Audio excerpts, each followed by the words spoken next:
My name is Nageeb Fahmy. I'm an Egyptian journalist. I work as Cairo-based reporter, but also I can travel overseas.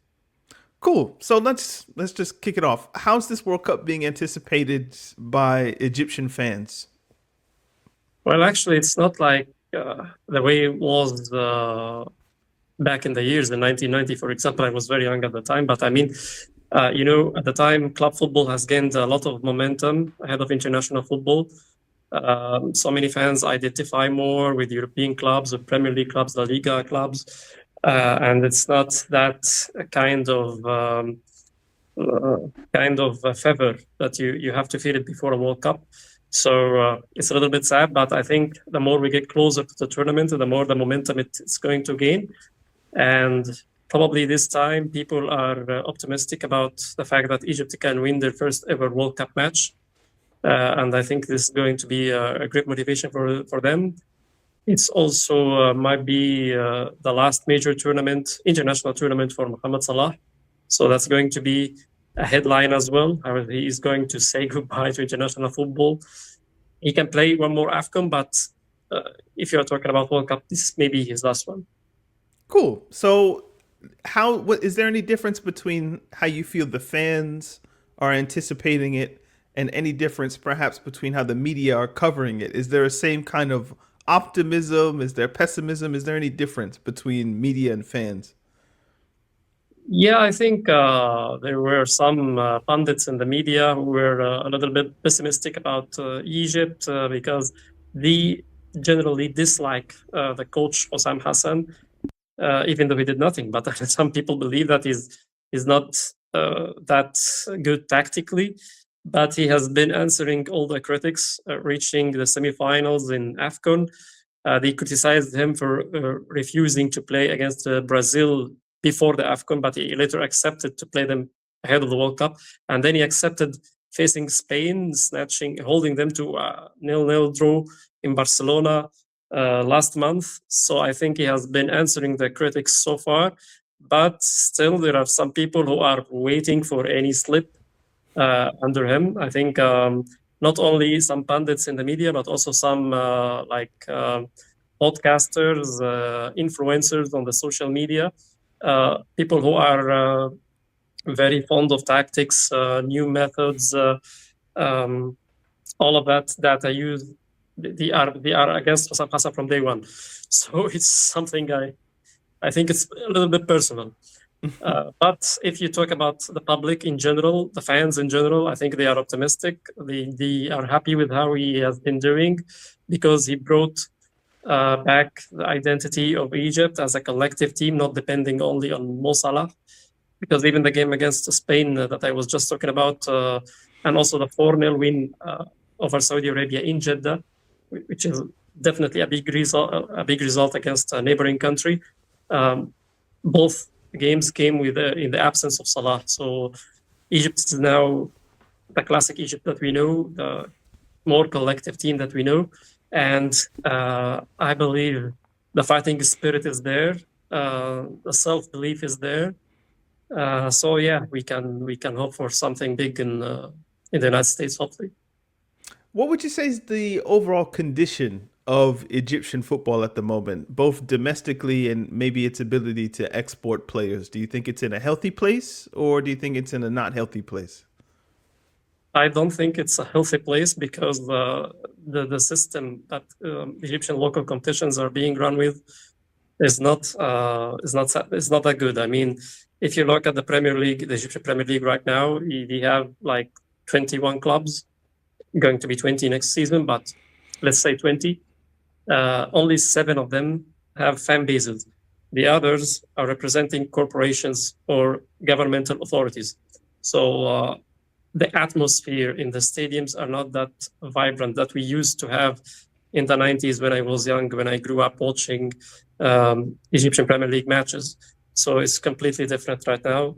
The salaries are very high, so you can pay a player a salary that he won't get in the second tier leagues in Europe, for example. If you talk about Netherlands, Switzerland, that kind of leagues, they are not going to be paid as much as they can get here in Egypt. So the motivation to go to Europe, to develop the game, it needs a mentality of steel to reject all of these attractions, maybe financial attractions here in Egypt. Let us put it like that. Financial seductions also, maybe the fame. Let's also put it like the not so professional training schedules. For example, most of the teams here train on the afternoon, and then maybe some train at evening. So to leave all of that and go to a strict professional system in Europe, it's not that easy. But talent has been always there.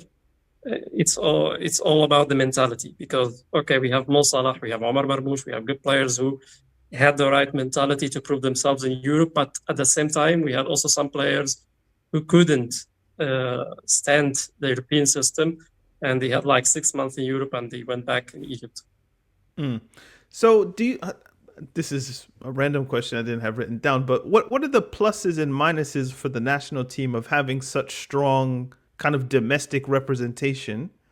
And perhaps added to that or allied with that, would you like to see more players explore and go to Europe and get that kind of professional European whatever? Or are there some hidden benefits perhaps of the whole team more or less playing in the same country?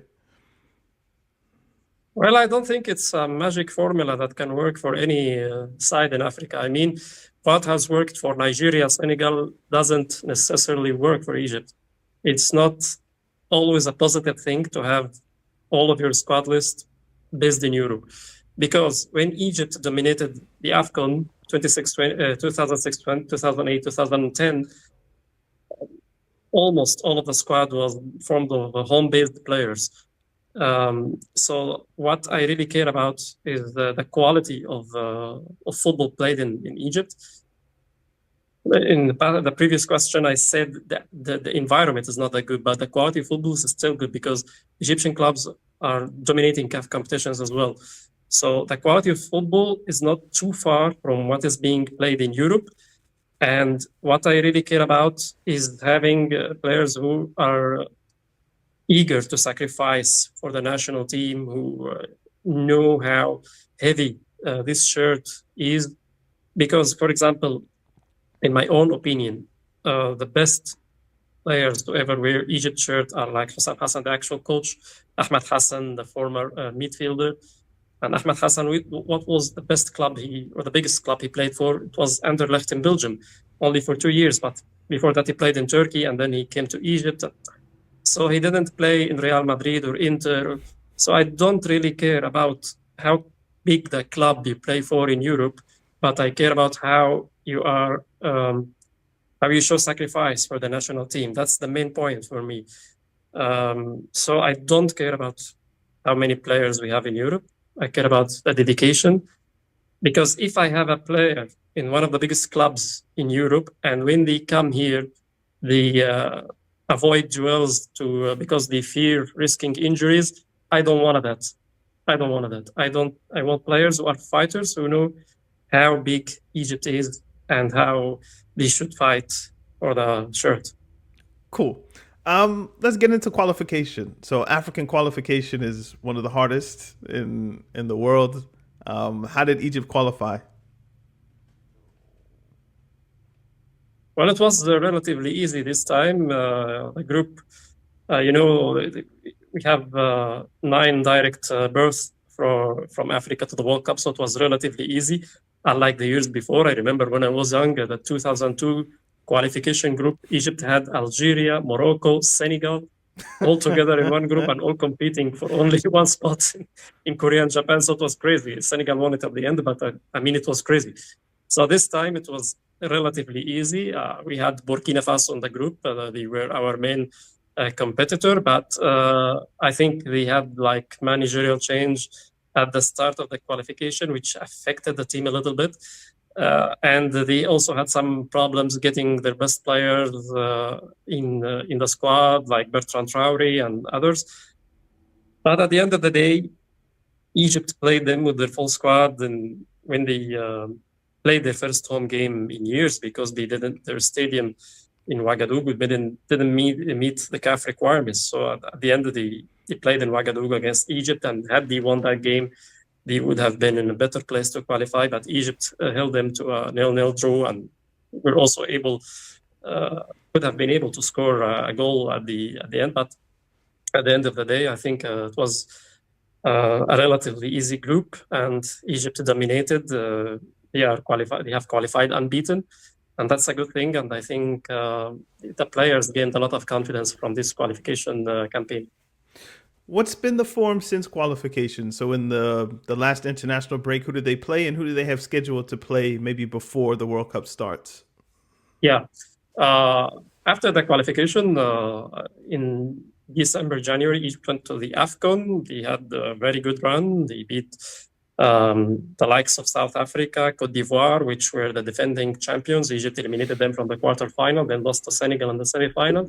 So all in all, it was a good campaign in the AFCON. Then in March, they had two friendlies, beating Saudi Arabia in Jeddah by 4-0, a game which I think sentenced Hervé Renard with his future with Saudi Arabia was over after that game, or because of that game, because he still played another game. And then Egypt went to Barcelona and Spain, and they held European champions to a scoreless draw, which was a good result as well. The first half was very good. I mean, in terms of possession, to have 50-50 possession with Spain, the masters of possession, was a good thing. And then in the second half, it was all attack from Spain, and Egypt was very defensive, which is normal because of the fatigue, because of the difference of quality. So it was acceptable. And in May, Egypt should play a friendly before going to the United States. It should be held in Cairo, but the opponent is not defined yet. There are, as we speak, there are some rumors about being Iraq, being Jordan, but it's not yet decided. And in early June, Egypt should play against Brazil in Ohio before moving to Washington State in the northwest of the United States to start their campaign by facing Belgium in Seattle. So, forgive me, but it sounds as if Egypt qualified quite easily, semifinal of an AFCON, playing well against Spain. Things are going well, but yet at the top, when I asked about, or I asked about the condition of football and how fans are anticipating the World Cup, you said people don't like Hossam Hassan. Like there's a pessimism about him that people are almost waiting for him to fail. So how are fans with the manager, and what should we expect from Egypt at the World Cup in terms of style of play? Yeah, they are not all the people. Actually, I said people in the media, maybe, but fair enough. Some podcasters, but the public, they are totally with him. Cool. So I think he's doing good so far, and the positive thing about his approach or his training approach is that he forces the players somehow to believe they are able to play against anyone. And his tactical style is adaptive. He adapts his philosophy, his formation, according to the opponent. For example, when Egypt last played in the World Cup in 2018 in Russia, that we were under Hector Cooper, a pure defensive tactician. So Egypt used to play defensively against the likes of Uruguay, Portugal, all of that. And also against some average African size like Congo, Brazzaville, like Uganda, like all of that. Always defensive, always going on the counter. With Hossam Hassan, it's completely different. When you play an African team, even though they might be better than you, like Cote d'Ivoire, you go for attack. You don't feel shy. But when you play against a team that is clearly better than you, like Spain, like Brazil, he will be more conservative. So he doesn't have a fixed strategy that doesn't change regardless of the opponent. No, he looks who is gonna play. He adapts his style to the opponent, and I think that's the thing that satisfies Egyptian fans, because he himself was a player in the 1990 World Cup, and in that tournament, Egypt played with different styles. First game against the Netherlands, who were European champions at the time, Egypt drew 1-1, thanks to a penalty that he won like 7 or 8 minutes from time at the time.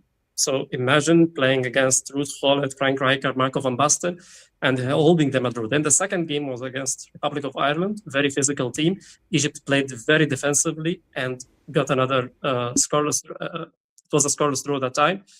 Third game against England, they were better. Egypt played balanced game. They lost 1-0. So I think he inherited that philosophy from his master, his mentor, Mahmoud Al-Gohri. The late Mahmoud Al-Gohri was one of the legendary coaches in Egypt, is to play each game on a way that suits the opponent, not just apply a certain philosophy regardless of the opponent. Cool. So let's just throw some player names. So you mentioned Salah, you mentioned Marmoush. Those two specifically are probably the names that people will know. What moment do you think they're in? And maybe who are some names from the Egyptian Premier League that people may not be aware of that you feel are also in a good moment to perform well at the World Cup? Well, I think probably the player to watch from Egypt team is Imam Ashur, the midfielder of Al Ahly. He is actually, right now he's playing as a playmaker, but he started his career with rivals Zamalek when he's not a homegrown player of Zamalek, but I mean, when people started to know him, he was in Zamalek at the time.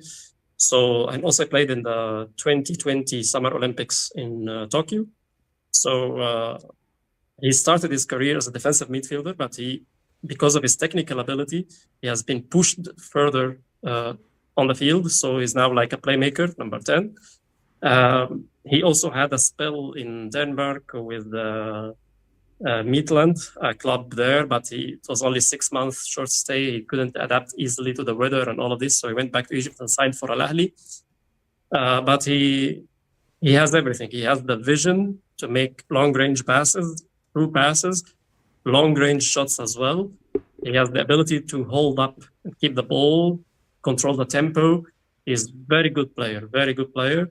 And I think but his main problem is that he's a little bit moody. So if he's in the mood, if he's in form, he's going to have a really good display in the United States. He can also play as the right back. He played as the right back before in the 2021 AFCON final against Senegal. His main job was to silence Sadio Mane, and I think he did it pretty well at the time. So yeah, I think Imam Ashur is going to be a key player. There is also one defensive midfielder that I personally like, Mohamed Lashin of Pyramids. He was also one of the discoveries made by Carlos Queiroz, because at the time he was not that famous and he was called up to the national team.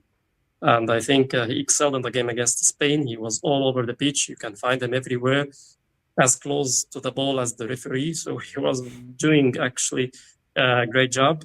So I think these two, can surprise so many people in the World Cup. Yeah. So what? And the other part of the question moment are Salah and Marmoush. And do you think they play well? Yeah, I think it's not. It might not appear so good that Salah is not having his best form. His best days are behind him right now. In Liverpool, he lost a bit of speed. He lost a bit of efficiency in front of goal. But I think that could be an advantage for Egypt, because right now he's all focused on the World Cup. He's not focused at Liverpool and what he wants to do the following season. Now I think Egypt is his top priority. He won't fear injuries. He is going to give his all. And I think he has to be deployed more as a, let us say, false nine, maybe. But to play on the wing, he lost a lot of speed. So I don't think playing on the wing would be the right choice, because he also, with this right now, I think it's going to be very difficult for him to go back and help the defense. And that might lead Egypt to play with like 3 center backs, because if he plays on the wing and he doesn't go back to defend, you have to cover him well. So I think the way the position that he's going to play in will affect the formation that Egypt is going to use against each opponent. But I think all in all, he has a lot of motivation to do something big. He knows that's maybe his last World Cup. As for Marmoush, I think he has grown up significantly. Now he is the guy who takes Egypt forward. We have seen that in the AFCON as well. He He had a very good tournament, and I think now he's playing as a striker in Egypt, not on the wing, not behind the striker, no, but as a striker. So I think he has some sort of freedom to drop deep sometimes, to stay forward. So I think both of them are going to have a good tournament, hopefully. So what is Egypt's floor and what is their ceiling? Do you feel like how bad? Oh, sorry, the kids. No, it's all good. It's all good. It's all good. Yeah. The question I was going to ask was what is Egypt's floor and what is Egypt's ceiling? Like how good can they be? How bad can they be? And what is success? However, success is defined. Yeah, I think Egypt has always been unpredictable. That's the main problem of Egyptian national team over the years. For example, as I told you, in 1990, we drew with the Netherlands, European champions at the time, but we ended up having a first round exit. Same thing in Confederations Cup 2009. We narrowly lost to Brazil 4-3 in a thriller, maybe the best ever match of the Egyptian national team. And then we beat world champions at the time, Italy 1-0.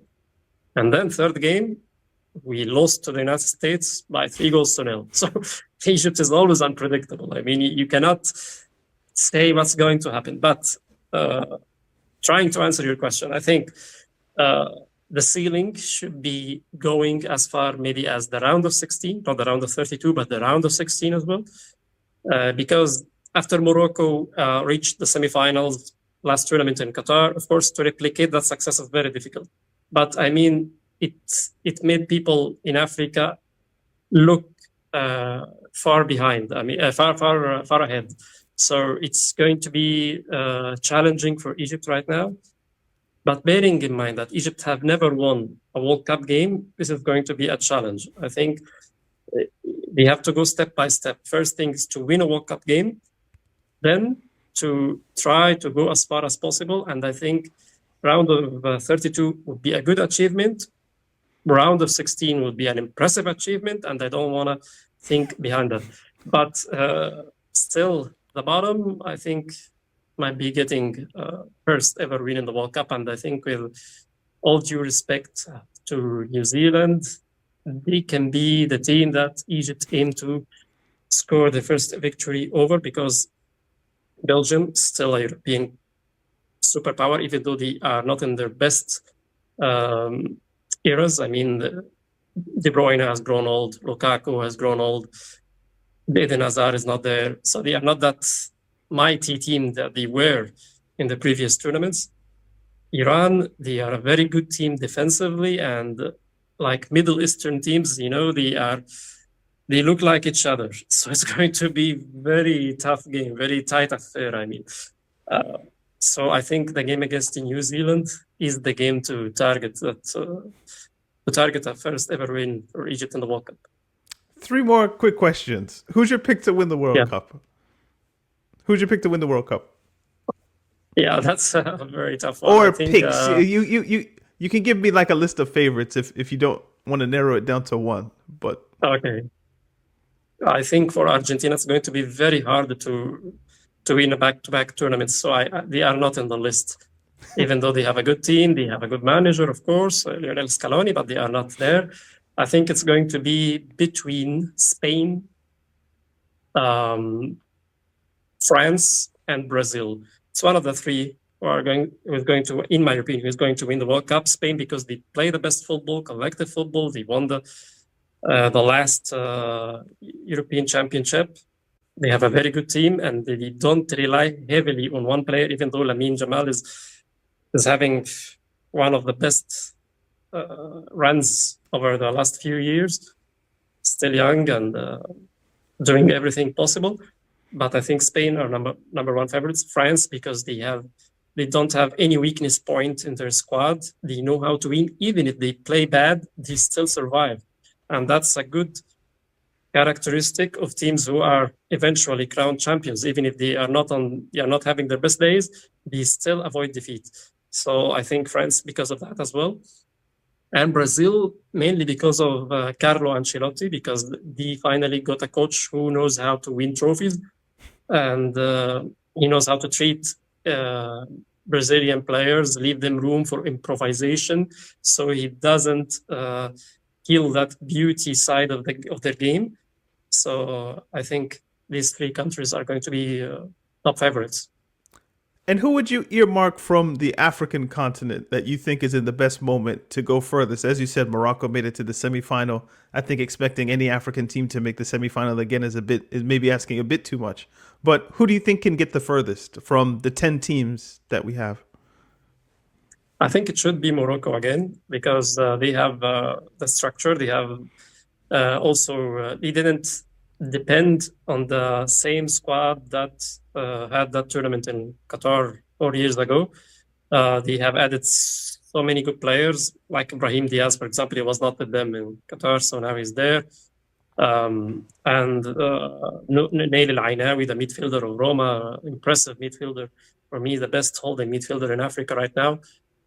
So I think it should be Morocco again if they are the team that can go furthest. But there also can be some dark horses. Let us say, I believe the Democratic Republic of Congo. They have a very good team, and they have the hunger. Because they had an unbelievable qualifying campaign. They clinched the 10th seat for Africa, going through the intercontinental playoffs. On the way, they had to beat. In Africa, they had to eliminate the likes of Cameroon, Nigeria, 2 World Cup specialists from the continent. And then they went all the way to Mexico. They beat Jamaica after extra time. Okay, Jamaica is not that strong, but I mean, they are there. They are finally there after 54 years of wait. So that means a lot for them. And they are playing without any kind of pressure. They have technical players like Theo Bongonda, like Meshak Elia. I like that team, and they have behind them a large base of supporters. I think the population of the Democratic Republic of Congo now exceeds 100 million people. So, and it's a football-loving country. So I think playing pressure-free, they have the technical ability. They can do something. I don't know. Even though their group is not that easy, they have Portugal, Colombia, Uzbekistan, but they can do something. Cool. My last question is there anything I haven't asked about Egypt, the Egyptian national team, that you think is interesting that people might want to know or should know?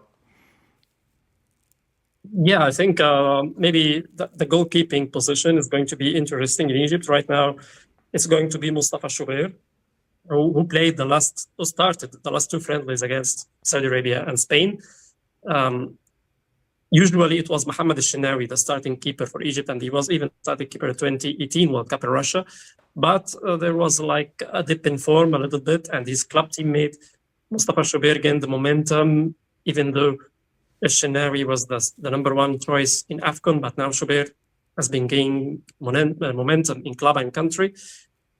And I believe it's going to be a very interesting detail because Choubair is the son of the 1990 Egypt World Cup keeper, Ahmed Choubair. So it's going to be a very nice story. Interesting. Amir, I thank you for taking the time, bro. Where can people find you again? Okay, thank you very much. The pleasure is all mine. My name is Sven Claes. I'm a Belgian football journalist for a Belgian newspaper, Het Belang van Limburg and Het Nieuwsblad. You can also find me on Twitter. So my handle name is just Sven Claes, with Claes. It's great. Often difficult to pronounce, so they will find me there. Cool. How's this World Cup being anticipated by Belgium supporters that you're in contact with? Yeah, of course, Belgium is not a hype anymore. Since we last speak in 2018, we have to be honest, we're not anymore the golden generation from that period. And also due to the World Cup in Qatar, where we lost already in the group stage, we don't have high expectations anymore. Also, our generation has become a lot older. A lot of players, are also injured at the moment. So at this moment, we don't have a lot of... we just hope to be a surprise to see good football, because at this moment, that's all we can expect, to be honest. Is there a difference in your mind between how the supporters are anticipating the World Cup and how maybe your fellow journalists or yourself are anticipating the World Cup? Uh, yeah, probably. Like you all know, Belgian beer is really popular in our country, so everyone wants to see a good game with a lot of beer. But yeah, for us as journalists, we also want to see good football. And last time, also during the Euros with our former manager Domenico Tedesco, it wasn't always the case. But now with Rudy Garcia, yeah, we qualified on a very easy way, like the last time. But yeah, now also we have a group stage that must be doable, but we will see. What's your assessment? And I've been asking people to kind of play television doctor for me. And I've been asking, what's your assessment of Belgian football, both domestically and its ability to export players? Would you say it's in a healthy place or in a not so healthy place, meaning relative to its own standard? Yeah, I have to be honest, it's unhealthy at the moment, Belgian football, because we have a lot of debts. And like you all know, but we have some big starlets from the past, of course, and everyone is really enthusiastic to buy young guys.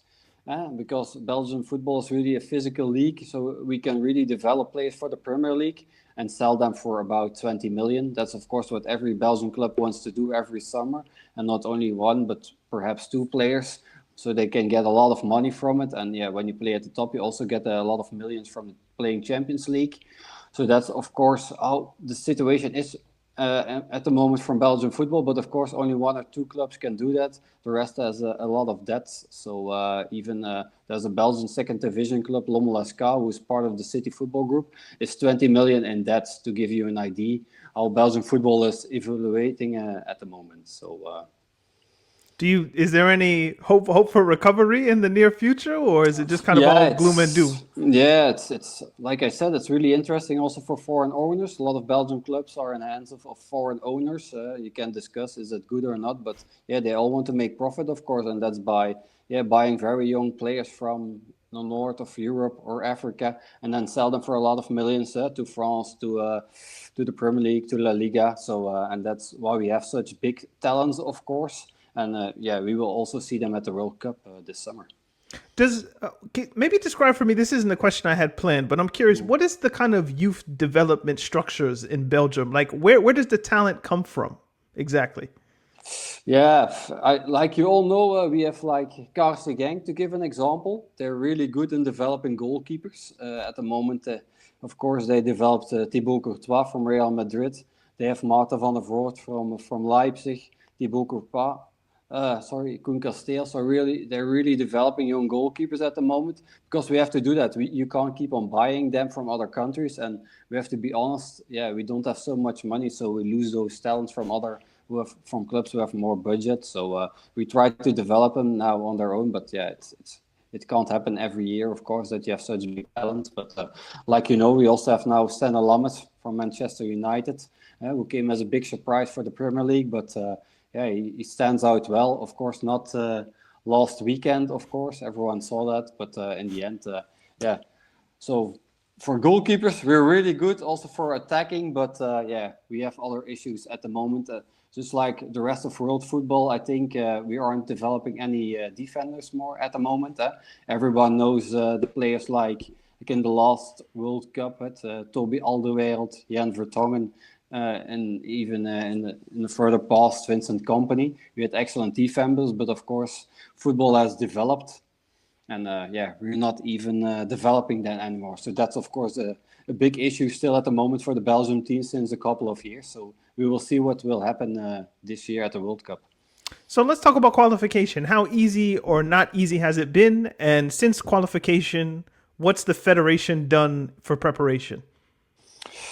Yeah, just like the last time, we qualified for Qatar. Now this time we had an unbeaten run with 5 wins and 3 draws. So again, it looked easy, but in the end it wasn't easy, because in the end we even drawed at Kazakhstan. But then of course we had to play against Liechtenstein, and then we won with 7-0.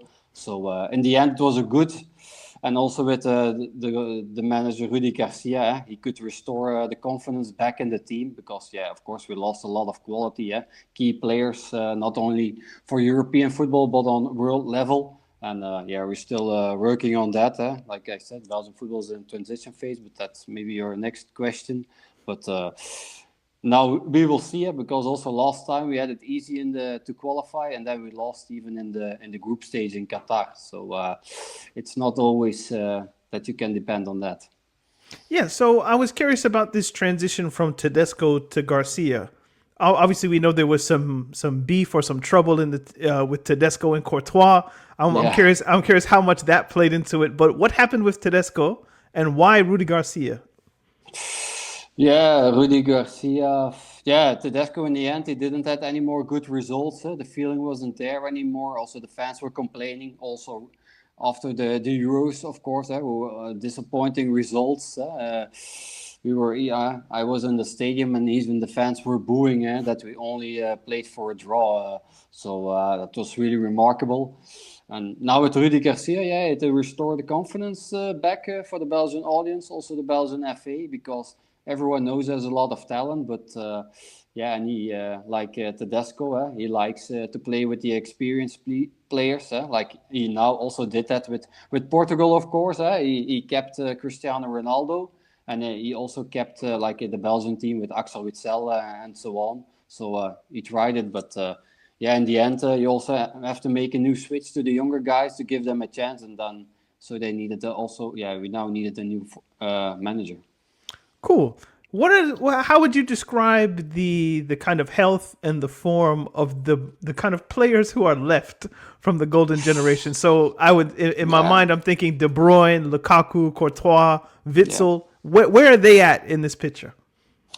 Yeah, like you all know, Thibaut Courtois, Romelu Lukaku, Kevin De Bruyne, they also will be at the World Cup this summer. But yeah, of course, it's no doubt we lost a lot of quality. Yeah, they're unreplaceable. To name Jan Vertonghen, also Dries Mertens from Napoli.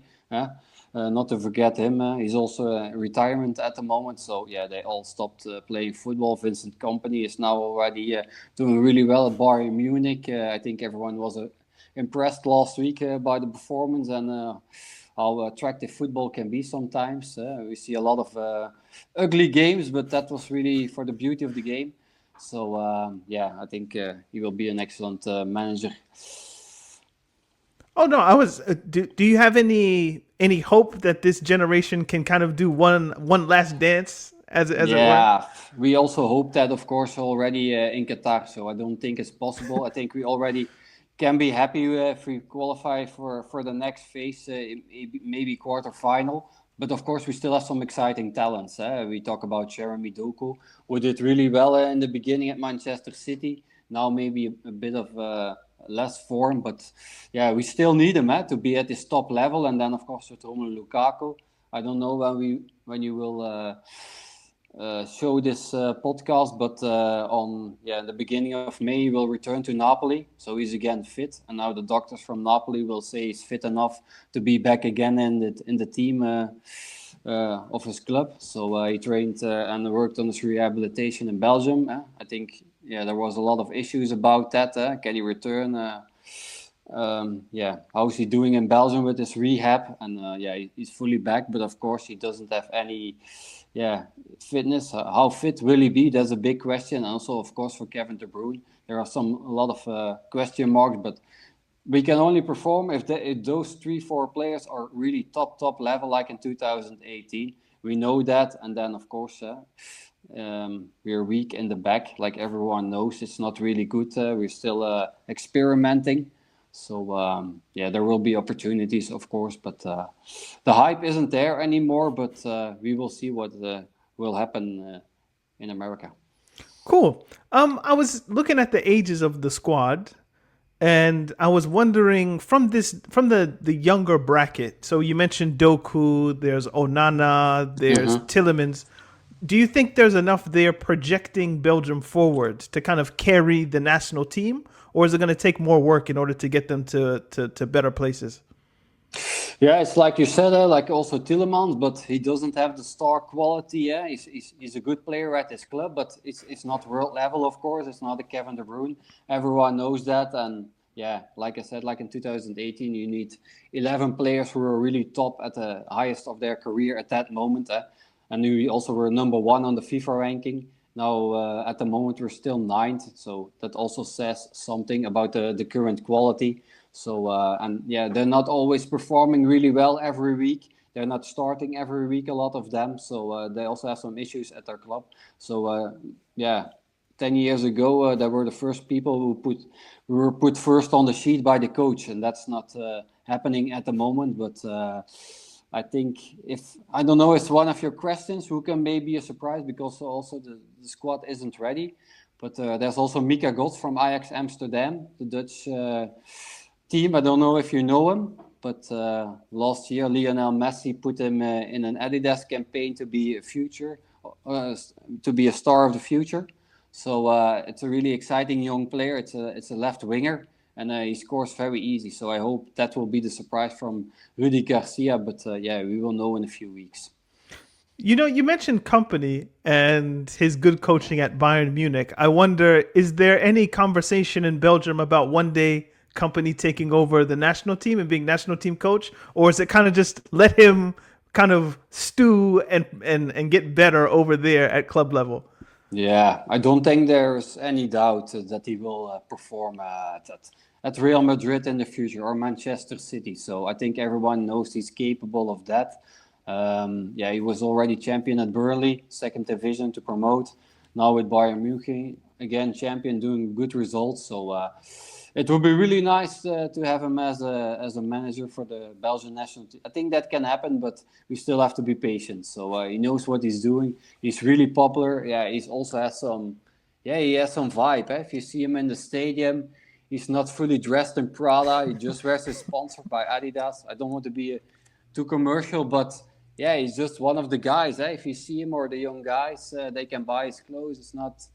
It's yeah, and everyone loves them at the moment. Huh? So I know for coaches that's not easy. It can change very fast for him, but I think everyone could kiss his feet at the moment. And it's nice to see that he's Belgium, because we don't have we don't have yet the quality for coaches. Because when you say you're Belgium, you really have the star quality. Oh, then you must be good. You must have something special. The last 10, 15 years, like in the Premier League, everything was about the Belgian players. And just to name Eden Hazard, who we haven't even mentioned yet. So it was Vincent Kompany, Eden Hazard, Leandro Trossard, Thomas Vermaelen, you name them. So all the big stars. And now, yeah, Belgium is also coming to be a good manager on a good manager level. And Vincent Kompany is, of course, he's great. We had Philippe Clement also at Monaco and Rangers. But yeah, I think Vincent Kompany is one of the best managers at the moment in European football.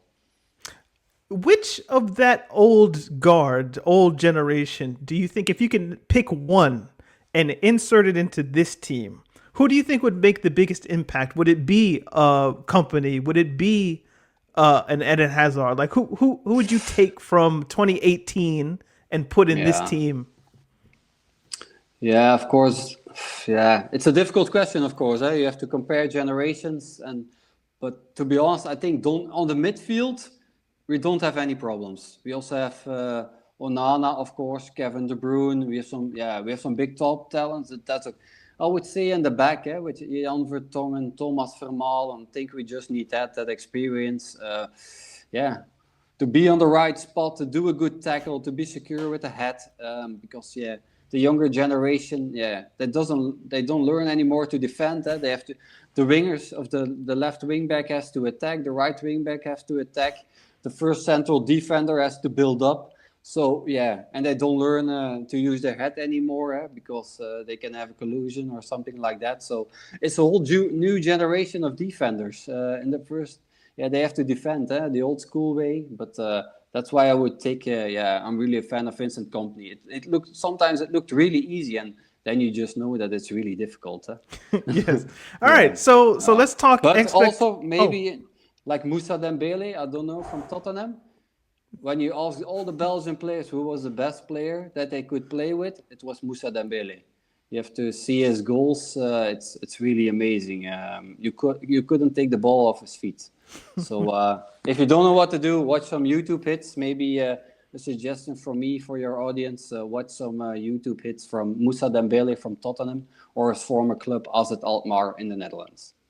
Good pull. All right, so let's do some projections. I'm asking people, what's the floor for Belgium? What's the ceiling? In other words, how good can it be, or how bad can it be? Yeah, just like I think the group stage is doable, huh? With Iran, New Zealand, Egypt. That must be doable. Of course, you have Mo Salah in Iran, New Zealand. Can't be a problem, I guess, for the Belgian national team with all their experience. But then fighting for the next round, yeah, because also the tournament, yeah, it will last long. It will be a very long tournament. We'll see a lot of games, good games, but also some really ugly games. We all predict. I think quarterfinal must be doable with this team, and then when they're lucky, could be semi-final. But if they have a bad day, or like I said, Lukaku is injured at the moment at the same time at Kevin De Bruyne. Yeah, we don't have a lot of chance because then the quality is too low to play on world football. So that sounds a bit harsh at the moment, but yeah, we have to be honest. With Tielemans, Onana, Trossard, it's just a lower level. Do you think the Belgian national team has the dark horse label anymore, or do you think that's gone? No, Yeah. that's gone. Because in the World Cup in 2022 in Qatar, if you lose in the group stage, you lost all. And I'm not going to say that because then I'm not reliable or trustworthy anymore. So you can't quote me on that. So I don't think we're a dark horse anymore. We just hope to see a nice group stage with some good results, with some good football. And then we will see if they can grow in the tournament, like everyone says. But there are still like Brazil, France, Portugal, Germany, the big countries. They will be there. They start producing every year, big talent, big starlets. So don't forget, Belgium is just a country with 10 million or 11 million people at the moment. So it was really remarkable what we did with the third place. In 2018, in a very, very long time to be number one on the FIFA ranking, of course. So I think we can be proud of that. But 8 years later, it's another story. But it's nice that we're qualified again, because in the past we had some very difficult years. So that's really nice. But at the moment, the hype isn't there anymore. So we're just hoping to produce new starlets for the next tournaments. I have two more questions, Sven. Number one, who's your pick to win the World Cup? Like, who are your favorites? Yeah, I think like most of the teams, like most of my journalists, I don't know. Germany at the moment is also not too. Maybe we can go for a surprise. To be honest, I don't expect a lot from America, because Belgium played a friendly game against them and even scored 5 times. So normally a home country will always be a bit of help by the referees. We don't have to talk about that, but that often happens. So I think Brazil maybe they could be a bit underestimated at the moment. So it's a nice country. They always produce good footballs, but. Yeah, and France, of course. Belgium is a neighbor from France, so we know all the big names. So I would say France or Brazil. Gotcha. Last question. Is there anything that I haven't asked you about Belgium or the national team, Belgium football culture, that you find fun or interesting, that you think people might want to know or should know? This moment, we're just at the beginning of May, of course. We just have to do all our research. But like they all know, Belgium is known for their fries, for the chocolate, things like that. And for several years, also Belgium was known for wonderful football at the World Cup in 2018.